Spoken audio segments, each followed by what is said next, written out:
Medir la inteligencia es algo problemático, en especial cuando no hay consenso en cómo definirla. Incluso se debate si es una sola o si existen múltiples. A lo sumo, podemos llevar a cabo una serie de pruebas que nos den una idea aproximada de las características individuales de nuestras distintas capacidades cognitivas.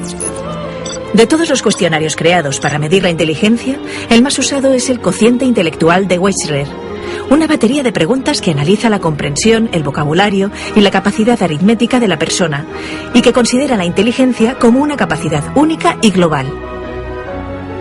Sacar una mejor o peor puntuación en estos test puede marcar nuestras posibilidades futuras de éxito en el estudio y el trabajo. Los críticos con este tipo de test han señalado que sus resultados varían en función de lo concentrados que estén los alumnos o incluso de su nivel de formación académica.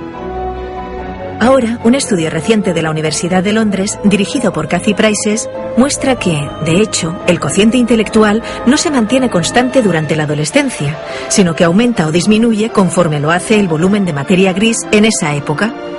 Es decir, entre los 12 y 20 años, cuando el cerebro está aún en desarrollo. Estos cambios en la estructura del córtex cerebral, visibles por resonancia magnética, demuestran la importancia que la plasticidad neuronal puede tener en nuestra vida y comportamiento. En este estudio se compararon las variaciones de las inteligencias verbal y motora con la estructura de las zonas cerebrales correspondientes.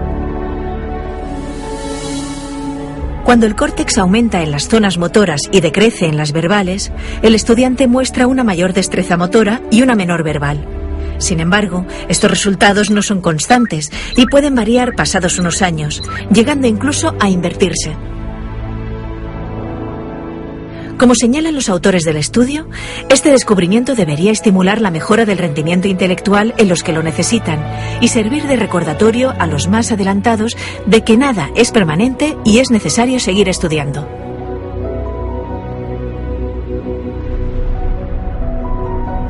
La disponibilidad de ordenadores personales, dispositivos portátiles, tabletas gráficas, significa que ya no tenemos que enseñar la misma cosa del mismo modo ni examinar de una sola manera. Tenemos la suerte de vivir en esta época. Quienes parece que no lo entienden son los ministros de Educación. Lo que encuentro fascinante es que 20 años más tarde o más, desde el momento en que hablaste por primera vez de este tema, puedes hacer algo que hace 20 años parecía imposible. Se trata de la formación personalizada. Puesto que todos somos distintos, hay que dar una formación distinta a cada uno. Y ahora, gracias a la revolución digital, eso es posible. Es verdad. Estamos solo al principio, pero el software y el hardware son cada vez más versátiles. Y si quieres aprender algo, ya sea esquiar, o a vender, cálculo, o genómica, no hay ningún motivo por el que todos tengan que aprender de la misma manera. Sería una estupidez. Cuanto más versátil sea el software, y cuanto mejor guía sea el maestro para decir, ¿por qué no aprendes de esta manera? O dime cómo te gusta aprender. Cuéntame que has aprendido de una manera que te resultaba cómoda. Y cuanto más me repitan lo mismo, más personas recibirán formación. Así que la cuestión es descubrir cómo aprende una persona, descubrir sus pasiones, que son muy importantes, y utilizar todos los recursos humanos y tecnológicos que nos sirvan de ayuda. Por supuesto, se trata de un ideal, pero estamos mucho más cerca de ese ideal de lo que habíamos estado nunca antes de la revolución digital. Es fascinante porque sugieres, corrígeme si me equivoco, que no solo las personas son diferentes, no solo los estudiantes son distintos y hace falta una formación personalizada, sino que la formación es también diferente. Es decir, los maestros deben cambiar, porque, como acabas de decir, una materia concreta no se enseña de una manera determinada, puede enseñarse de diferentes maneras. Sí, creo, Eduardo, que cada vez más los maestros se convertirán en guías. guías. Con eso quiero decir que todos sabrán algo de los estudiantes. Los estudiantes sabrán algo de sí mismos y los padres sabrán algo de sí mismos y trabajarán en equipo para decidir cuál es la mejor manera de aprender para una persona. Hay cosas que todos debemos aprender, pero no hay ninguna razón para que las aprendamos de la misma manera. Las sociedades con materiales informáticos versátiles y maestros que actúan como guías tendrán una enorme ventaja sobre aquellas en las que el software no se utilice bien y los maestros crean que son la fuente de toda la información y todo el conocimiento.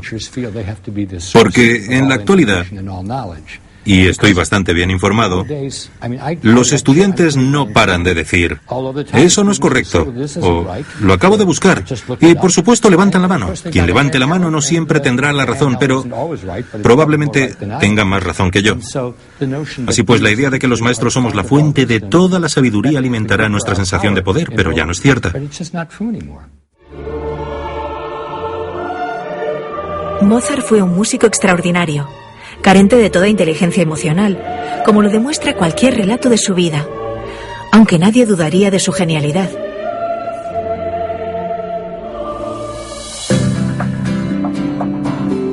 Al igual que Mozart, nuestras capacidades o inteligencias múltiples pueden tener un desarrollo desigual sin que ello represente un obstáculo para la realización personal. Sin embargo, un resultado negativo en un test de inteligencia tradicional suele asociarse a una condena al fracaso. Librarnos de este estigma social es el mayor logro de la teoría de las inteligencias múltiples. Cada uno de nosotros pensamos y aprendemos de maneras distintas. Al menos existen tantas como tipos de inteligencias múltiples básicas, es decir, visual espacial, verbal, kinestésica, lógico-matemática, musical, intrapersonal, interpersonal y naturalista. Gracias a la introducción de las nuevas tecnologías en las aulas, se está haciendo realidad la educación personalizada. Con un clic elegimos lo que queremos leer o a qué queremos exponer nuestra mente, haciendo nuestro el estudio.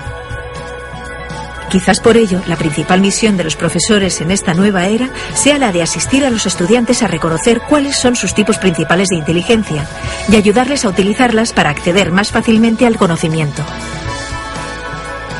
Todo ello, por supuesto, sin olvidar estimular y desarrollar el resto de sus habilidades.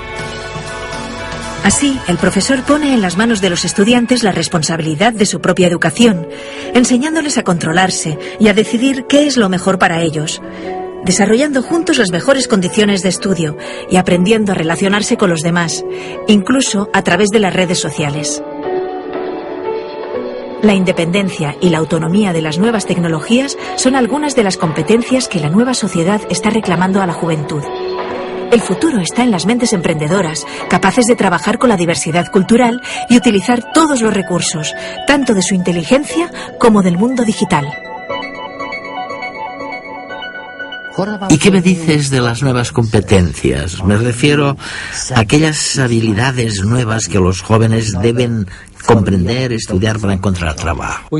Bueno, tú y yo ya hemos hablado de esto, Eduardo. A lo largo de nuestra vida, las personas han hecho muchas cosas a solas. Pero ahora, todo consiste en trabajar en equipo, en red, en llegar desde distintos lugares a un mismo sitio, trabajar eficientemente y no volver a ver a esa persona. Así pues, saber cómo hacernos una idea de la situación, colaborar afectivamente, construir confianza, combatir las reacciones propias, que quizás puedan ser demasiado impulsivas, o demasiado arrogantes, o insuficientemente colaboradores.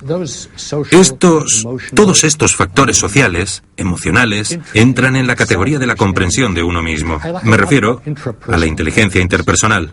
Si no te conoces bien a ti mismo, no tomarás buenas decisiones vocacionales, ni elegirás bien a tu compañero, porque hoy en día somos nosotros los que decidimos dónde vivimos, con quién, a qué nos dedicamos. Soy profesor en la Escuela de Educación y propongo cambiarle el nombre por el de Escuela del Aprendizaje de por vida. Porque ni tú ni yo somos niños, pero seremos personas disfuncionales si dejamos de aprender.